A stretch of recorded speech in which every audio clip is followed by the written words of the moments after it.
नमस्कार दोस्तों, मैं अधिवक्ता कृष्णा कुमार।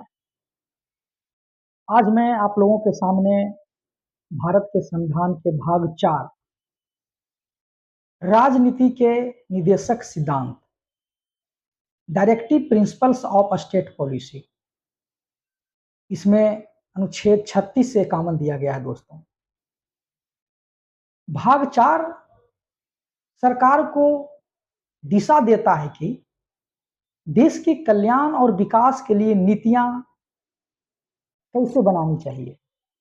ये अधिकार नहीं है, यानी सीधे लागू नहीं होते, लेकिन कानून बनाते समय सरकार को इन्हें ध्यान में रखना चाहिए। अनुच्छेद 36 भाग 4 के उद्देश्य और अनुच्छेद 37 इन प्रावधानों का पालन फंडामेंटल राइट्स की तरह इनफोर्सेबल नहीं है। अनुच्छेद 38 कहता है सामाजिक और आर्थिक न्याय सुनिश्चित करना।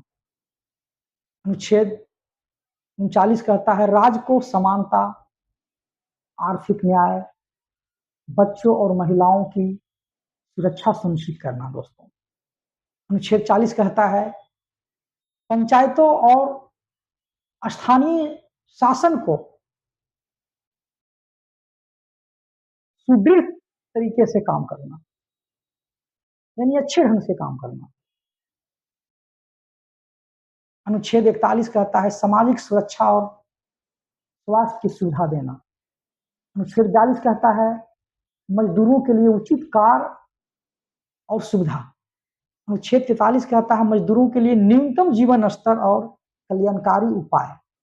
अनुच्छेद 43A कहता है श्रमिकों के हित और प्रतिनिधित्व करना। अनुच्छेद 44 कहता है यूनिफॉर्म सिविल कोड लागू करने का निर्देश देता है। अनुच्छेद 45 कहता है बच्चों के लिए मुफ्त और अनिवार्य शिक्षा। अनुच्छेद 40 कहता है अनुसूचित जातियों, जनजातियों और कमजोर वर्गों के लिए सुरक्षा। अनुच्छेद 47 कहता है पोषण, स्वास्थ्य और गरीबी उन्मूलन की नीतियां। अनुच्छेद 48 कहता है पशुपालन, कृषि और साइंस का संरक्षण और प्रोत्साहन। अनुच्छेद 48A कहता है पर्यावरण और जैव विविधता की सुरक्षा। अनुच्छेद 49 कहता है राष्ट्रीय भाषा और संस्कृति का संरक्षण। अनुच्छेद 50 कहता है न्यायपालिका की स्वतंत्रता बनाए रखना। अनुच्छेद 51 कहता है अंतर्राष्ट्रीय शांति और मानवाधिकारों का सम्मान। जैसे स्कूल नियम बच्चों को बताता है कि उन्हें अनुशासन और साफ सफाई रखना चाहिए, वैसे ही भाग 4 सरकार को बताता है कि देश के लिए न्यायपूर्ण और कल्याणकारी नियम बनाए जाए। भाग 4A मौलिक कर्तव्य फंडामेंटल ड्यूटीज दिए गए हैं। दोस्तों, अनुच्छेद 51A कहता है अधिकारों के साथ हमारे कर्तव्य भी हैं। भाग 4A कहता है नागरिकों के कर्तव्यों को बताना है कि ये नागरिकों को संविधान और देश के प्रति जिम्मेदार बनाते हैं।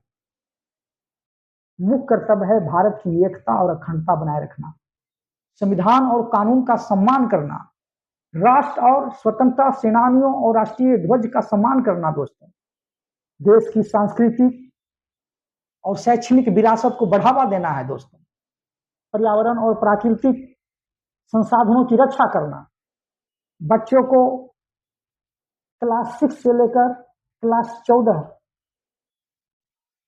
साल तक के बच्चों को अनिवार्य शिक्षा दिलाना, श्रम और राष्ट्रीय उत्पादकता का सम्मान करना, देश की सामाजिक और नैतिक मूल्यों का पालन करना। देश की सुरक्षा और लोकतंत्र का समर्थन करना, अधिकारों का जिम्मेदाराना उपयोग करना।